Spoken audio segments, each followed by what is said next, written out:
Hello friends, कैसे हैं आप सभी। मैं आशा करता हूँ कि आप सभी बहुत ही अच्छे होंगे और स्वस्थ होंगे। और अब आप सभी के एग्ज़ाम का जो समय है बहुत ही नज़दीक आ चुका है।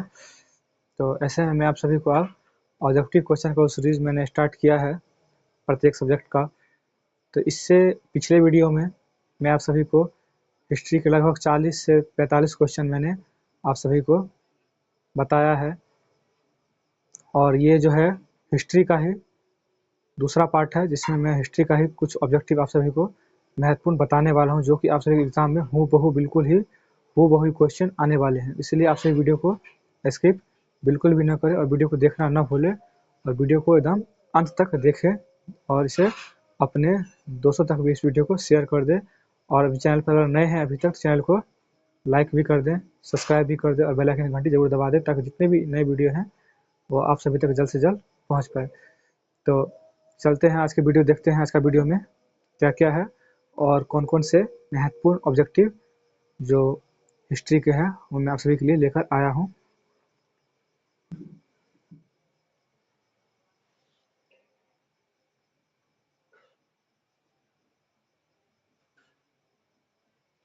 देखिए, सबसे पहला है, यहाँ पे लिखा हुआ है क्लास 10th का जो है हिस्ट्री का, यानी कि क्लास 10th का जो इतिहास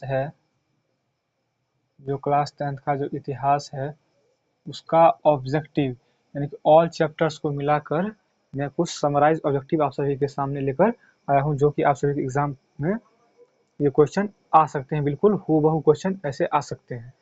ठीक है, तो ये आज का दूसरा वीडियो है। अगर आप सभी इससे पिछला वीडियो नहीं देखे हैं तो आप सभी पिछला वीडियो का जो लिंक है वो वीडियो के डिस्क्रिप्शन में है, आप वहां से जाकर पिछला वाला वीडियो देख सकते हैं। ठीक है, या हमारे यूट्यूब चैनल आर के क्लासेस बाय रविंद्र सर पे वो भी उपलब्ध है, उसको भी जाकर आप सभी देख सकते हैं। ये हमारा चैनल का नाम है आर के क्लासेस। ठीक है, आप लोग ये सर्च करके आप लोग चैनल को सब्सक्राइब कर लीजिए और वीडियो भी देख लीजिए, ताकि आप सभी एग्जाम में ऑब्जेक्टिव क्वेश्चन का नंबर जो है वो बिल्कुल भी कहीं से नहीं कटे। ठीक है, देखिए पहला क्वेश्चन जो है वो है हमारा, पहला क्वेश्चन क्या है, भारत शासन भारत सरकार अधिनियम 1919 को किस नाम से जाना जाता है। जो भारत सरकार अधिनियम 1919 थी उसका कुछ एक अलग नाम था, उस नाम को क्या कहते हैं। तो इसमें पहला ऑप्शन में है साइमन कमीशन, जो कि 1928 ईस्वी में भारत आया था। ठीक है, मैंटेग्यू चेम्सफोर्ड योजना, तीसरा है नेहरू रिपोर्ट और चौथा है इनमें से कोई नहीं, यानी कि डी ऑप्शन जो है वो है इनमें से कोई नहीं।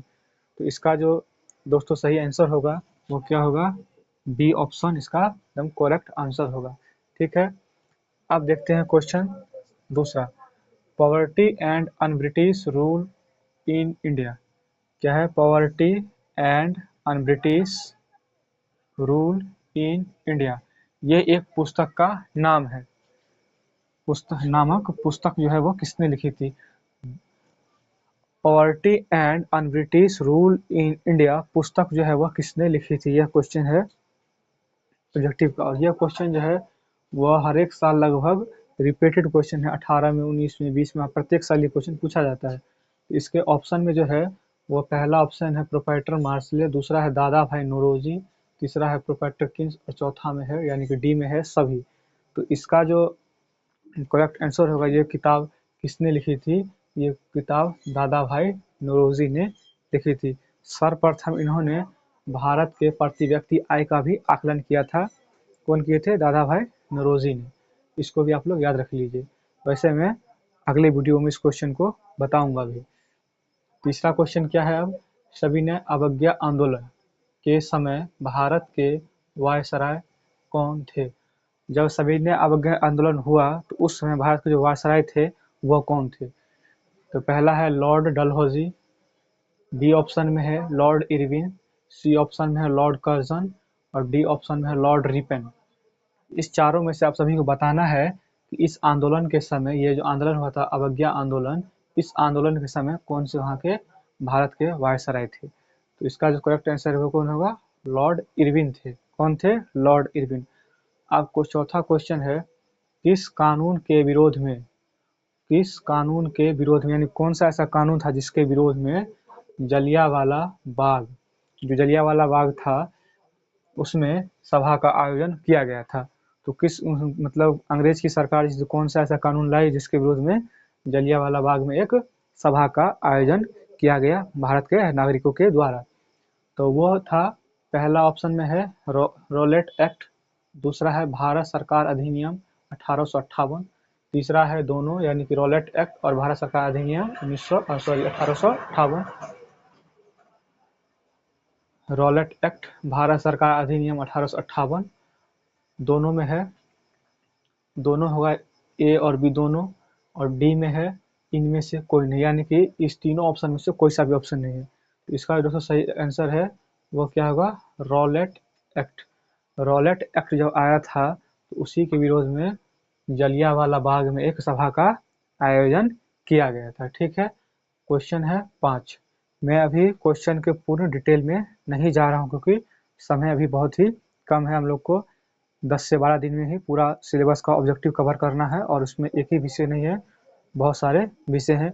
जैसे हिस्ट्री खत्म होता है, मैं पॉलिटिकल साइंस का यानी कि नागरिक शास्त्र का लेके आऊँगा, फिर वो खत्म होता है तो फिर मैं भूगोल का लेके आऊँगा, यानी कि आप सभी को पूरे जितने महत्वपूर्ण ऑब्जेक्टिव हैं वो पूरे मैं आप सभी को बताऊँगा। इसके लिए आप सभी को टेंशन लेने की बिल्कुल भी ज़रूरत नहीं है, लेकिन आप सभी चैनल पर बिल्कुल बने रहें और चैनल को सब्सक्राइब कर लें। अगर वीडियो अच्छा लग रहा है तो चैनल को सब्सक्राइब जरूर कर लें।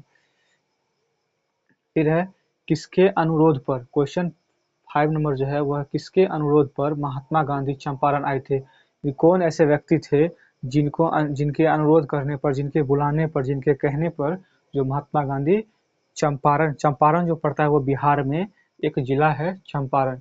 यह जिला भी 2 भागों में बट गया है, एक है पूर्वी चंपारण, एक है पश्चिमी चंपारण। ठीक है, और ये चंपारण जो है वो बिहार का सबसे बड़ा जिला भी है चंपारण जिला। ठीक है, तो देखिए, तो ये पहला ऑप्शन है राजकुमार शुक्ल, डॉक्टर राजेंद्र प्रसाद, सी में है जयप्रकाश नारायण और डी में है सभी। तो कौन से ऐसे व्यक्ति थे जिनके कहने पर जो है महात्मा गांधी वह बिहार के चंपारण जिला में आए थे? तो वो थे राजकुमार शुक्ल, जिनके कहने पर महात्मा गांधी बिहार के चंपारण जिला में सत्याग्रह करने के लिए आए थे। ठीक है, अब देखिए क्वेश्चन नंबर 6 है, भारतीय राष्ट्रीय कांग्रेस की स्थापना कब और किसने की थी? जो भारत में अभी जो कांग्रेस पार्टी है, इस कांग्रेस पार्टी की स्थापना कब हुई थी और किसने की थी? ये पार्टी ऐसी नहीं है जो 10 साल और 20 साल से चल रही है कांग्रेस की पार्टी, ये पार्टी बहुत ही पुरानी है। तो पहला ऑप्शन है 1885 ईस्वी में ए.ओ. ह्यूम ने की थी, दूसरा ऑप्शन है 1876 में डॉक्टर राजेंद्र प्रसाद ने किया था, तीसरा ऑप्शन यानी कि सी है 1886 में नेहरू जी ने किया था, और डी है इनमें से कोई नहीं। तो आप सभी बताइए, ये क्वेश्चन बहुत ही बार पूछा गया है एग्जाम में, तो इसका करेक्ट आंसर क्या हुआ? ए, 1885 ईस्वी में ए.ओ. ह्यूम ने जो इसके अध्यक्ष थे, इन्होंने इसका स्थापना किया था कांग्रेस पार्टी का। ठीक है, अब आते हैं हम लोग क्वेश्चन नंबर 7 पे। तीन कठिया प्रणाली किन पर लागू हुआ था? जो तीन कठिया प्रणाली थी, वह तीन कठिया प्रणाली किस चीज पर जो है या किन लोगों पर लागू हुआ था, ये बताना है। पहला ऑप्शन है किसान पर, दूसरा है मजदूरों पर और तीसरा है व्यापारियों पर, चौथा है नौकरों पर। जो तीन कठिया पत्ती थी वह कृषि पर आधारित पत्ती थी, तो इसीलिए जो ये प्रणाली जो लागू हुई, ये लागू हुई किसान लोग पर। किन पर लागू हुई? किसान लोगों पर ये पत्ती या प्रणाली लागू हुई। ठीक है, अब आते हैं हम लोग क्वेश्चन नंबर 8 पे। क्वेश्चन नंबर 8 क्या कह रहा है? फूट डालो और राज करो। फूट डालो और राज करो, ये फूट डालो और राज करो की नीति किसने अपनाई थी? पहला ऑप्शन है फ्रांसीसियों ने अपनाई थी, दूसरा ऑप्शन है अंग्रेजों ने अपनाई थी, तीसरा ऑप्शन है पारसियों ने अपनाई थी, चौथा ऑप्शन है इनमें से कोई नहीं। तो आप सभी जानते हैं जब हमारे देश में अंग्रेज आए तो उन्होंने भारत के नागरिकों को आपस में लड़ाना शुरू किया, और जब लोग आपस में लड़ते थे तो वह एक दूसरे से हटके रहते थे और वो बीच में जाके राज करते थे। ठीक है, तो वो उसका ऑप्शन क्या हो जाएगा? अंग्रेजों ने। ठीक है, अब है क्वेश्चन नंबर 9। क्वेश्चन नंबर 9 है वेदों की ओर लौटो, यानी कि वेदों मतलब जो हमारे 4 ग्रंथ हैं, ऋग्वेद, यजुर्वेद, सामवेद और अथर्ववेद जो है, इन वेदों की ओर लौटने के लिए जो कहा था वो किन व्यक्ति ने कहा था? ये नारा किसने दिया था? तो पहला ऑप्शन है दयानंद सरस्वती, दूसरा ऑप्शन है राजा राम मोहन राय, तीसरा ऑप्शन है रामकृष्ण परमहंस और चौथा ऑप्शन है स्वामी विवेकानंद। तो इसका जो करेक्ट आंसर है दोस्तों, जो ये वेदों की और लोटो का जो नारा दिया था, वो व्यक्ति कौन थे? दयानंद सरस्वती जी ने ये नारा दिया था। ठीक है, फिर मैं इसको मिटाता हूँ और फिर अगला क्वेश्चन जो इससे आगे के जो महत्वपूर्ण क्वेश्चन है वो मैं लेता हूँ।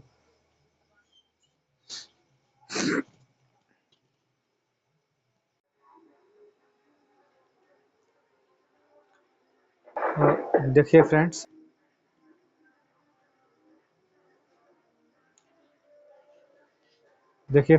अब मैं इससे आगे क्वेश्चन आप सभी को बता रहा हूँ, तो आप सभी देखिए एकदम ध्यान से, बिल्कुल कंसिस्टेंसी के साथ पढ़ना है आप सभी को और क्वेश्चन को समझते चलना है। तो क्वेश्चन 9 तक हो गया था। क्वेश्चन नंबर 10, ब्रह्म समाज की स्थापना किसने की थी? जो क्वेश्चन है, ब्रह्म समाज की स्थापना किसने की थी? तो ब्रह्म समाज की स्थापना जो है वो किसने की थी? जो राजा राम मोहन राय थे, उन्होंने ब्रह्म समाज की स्थापना की थी। क्वेश्चन नंबर 11 है, पूर्ण स्वराज की